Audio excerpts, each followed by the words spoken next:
There are hundreds of credit cards competing for your attention, and narrowing down the right choice can be complicated. But you really only need these 5 must-have credit cards to get the most value from your wallet in 2024. With this setup, you'll have the perfect credit card combination across a variety of spending categories. Whether you're looking to save a bit of money through cashback rewards, or you want a card that could potentially get you thousands of dollars in travel and top-tier travel benefits like airport lounge access. Stick around, because by the end of this, you'll have a crystal clear picture of the 5 must-have credit cards that do belong in your wallet in 2024. And jumping right into our first must-have credit card, we have a card that's great whether you're looking for a cashback or travel setup. And it probably has one of the best welcome bonuses out there right now, and that is the Chase Freedom Flex. The Chase Freedom Flex is going to be one of the highest earning cards in this 5-card setup because it earns 5% back on rotating quarterly categories, on up to $1,500 in spend per quarter. The quarterly categories can be for things like Walmart, PayPal, home improvement, gas, grocery stores, but it will take a little bit of work to keep track of the categories since they do change every quarter. You'll also earn 3% on dining and drugstores and 1% back on everything else. This card earns points in the form of Chase Ultimate Rewards, which can be redeemed for cash back at a rate of 1 cent per point, or they could regularly be redeemed for 2 cents per point for travel. And I'll be explaining a little bit more about that with a card later on in this video. Another big benefit to the Chase Freedom Flex is that it has no annual fee and it has a very nice welcome bonus of $200 or 20,000 Chase points after spending $500 in the first 3 months. That's an excellent bonus by itself, but currently there's an elevated offer of also earning 5% back on gas and groceries in the first year of holding the card on up to $12,000 in spend. Looking at how much you can earn in the first year of holding this card, you'll have $200 from the welcome bonus plus $75 per quarter, totaling $300. And if you maxed out the 5% back on gas and groceries in the first year, you could earn up to $600 for a grand total of $1,100 in cash back in the first year. For a no annual fee credit card, earning over $1,100 is a pretty impressive number. But if you would rather not deal with rotating quarterly categories, you could also choose a very similar card, which is the Chase Freedom Unlimited. The Chase Freedom Unlimited has the same welcome bonus offer. It earns 3% back on dining and drugstores, just like the Freedom Flex, but instead of earning 5% on rotating quarterly categories, it earns 1.5% back on everything else. And depending on how much you spend, that may be a better option for you. Either of the Chase Freedom cards are a must-have credit card in your setup. Moving on, the second card in our lineup focuses on a major spending category for pretty much everyone, and that is food. And I actually have 2 credit card choices for you because depending on your situation, one of these cards will be better than the other. And they are the American Express Gold Card and the Capital One Saver One. The Gold Card earns a very nice 4x on dining and US supermarkets, plus a load of credits that could potentially offset the annual fee of $250, like a $10 monthly Uber credit totaling $120 per year, and a $10 dining credit to these specific retailers, also totaling $120 per year. But if you're someone like me and you can't really take advantage of those credits very easily,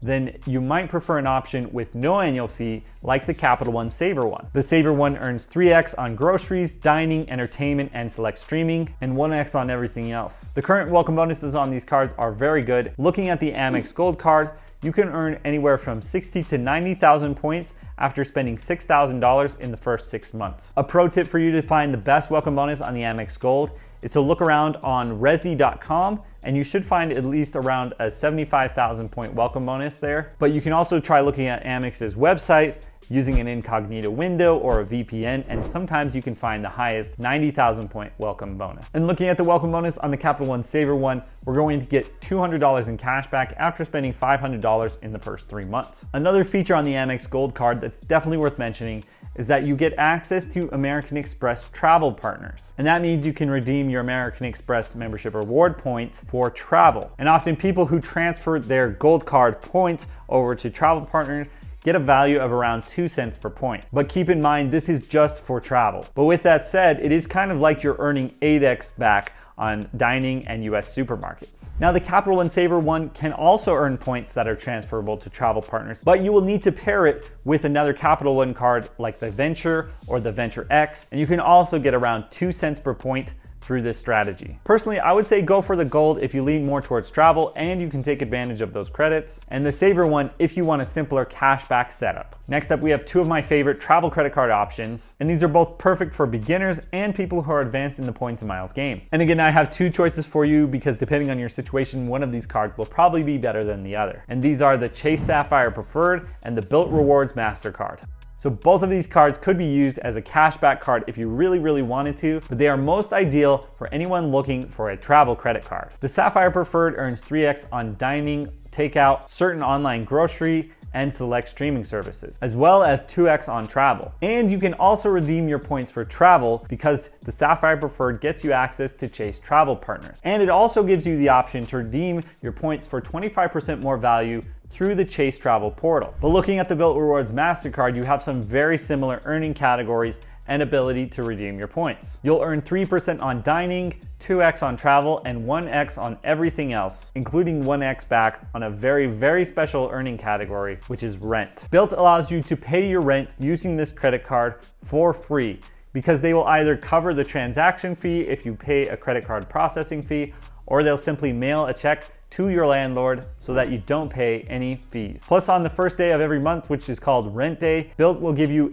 double points on all of your earning categories. And they do some other pretty cool things like trivia games that can earn you points and a chance to win free rent. But one big requirement for all of this is that you do need to make at least 5 transactions on this card per month in order to earn any points. So looking at the annual fee and bonuses on both of these cards, the Chase Sapphire Preferred comes with a $95 annual fee, but it regularly has a welcome bonus of 60,000 points after spending $4,000 in the first 3 months. Looking at the Bilt MasterCard, the card comes with no annual fee, but also no real welcome bonus. It seems like fairly often people are able to get a special welcome bonus of 5x back on everything in the first 5 days of having the card, but unfortunately it's not really a public offer, and although a lot of people have been able to get it, it's nothing really official, and so it's hard to know whether you can get that offer or not. But either way, it's a big disappointment in the welcome bonus category, but you can't complain about it too much since the card has no annual fee. Now moving on to my favorite features of these cards, both of them have some real superpowers. Starting off with the Chase Sapphire Preferred, as I mentioned before, the card allows you to transfer your points to travel partners, and this can often be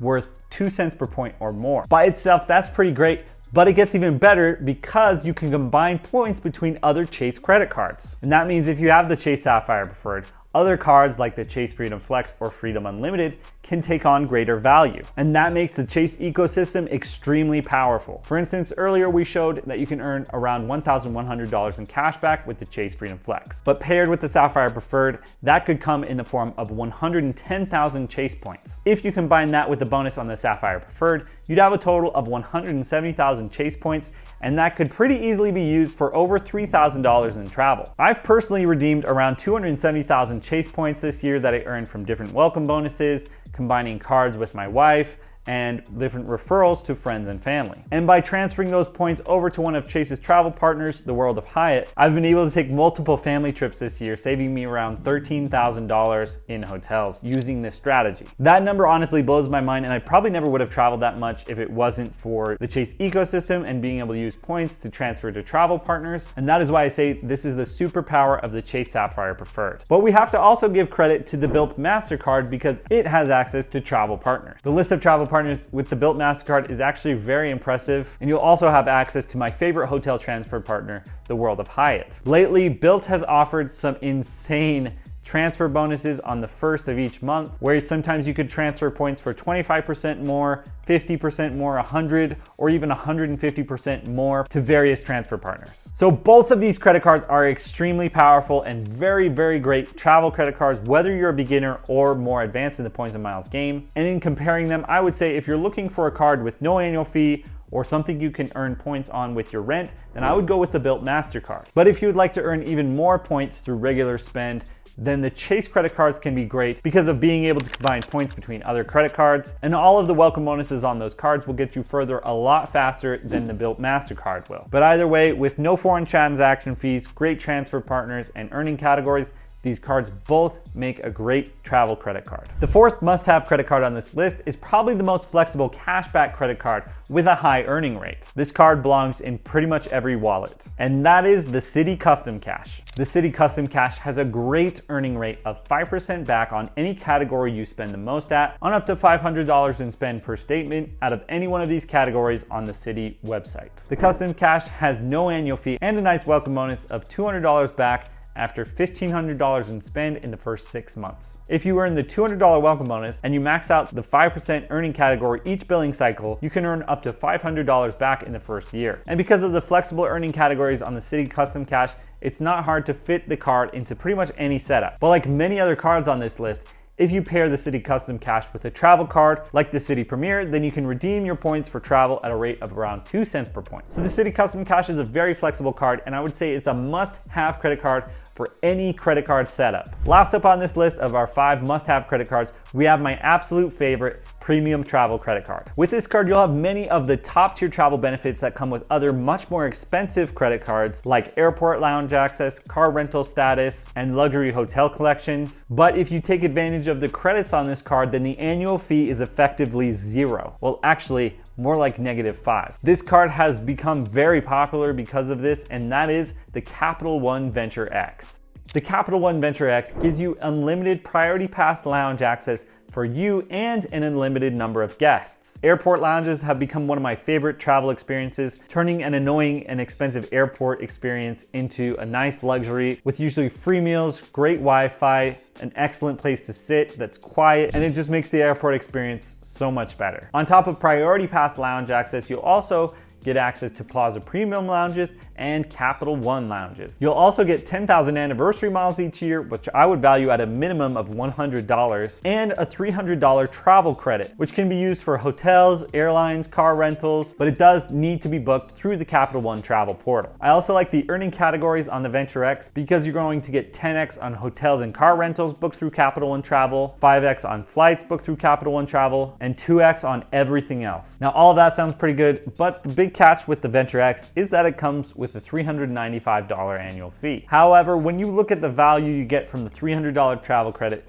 and the 10,000 anniversary miles, those two benefits alone could pretty easily get you around $400 in value. Plus, you're going to get airport lounge access, and the card comes with a very, very nice welcome bonus of 75,000 Capital One miles after spending $4,000 in the first 3 months. And if you redeem those for travel, I'd value that at around $1,350 in value. Plus, you're also going to get Hertz President Circle status, which helps you skip the car rental line and get some free car rental upgrades. And you'll get a $100 global entry or TSA pre-check credit, which can save you a lot of time in airport security lines. So if you're someone who likes to travel or wants to travel more, the Venture X is an excellent card, and the annual fee can be very, very easily offset. And that's why it's our top tier must-have credit card. So those are the 5 must-have credit cards. They're really the only cards you need in 2024. If you'd like to learn more about other great credit cards, I made a video recently called How to Climb the Credit Card Ladder, and I recommend you check that out. Thanks so much for watching, and I'll see you next time.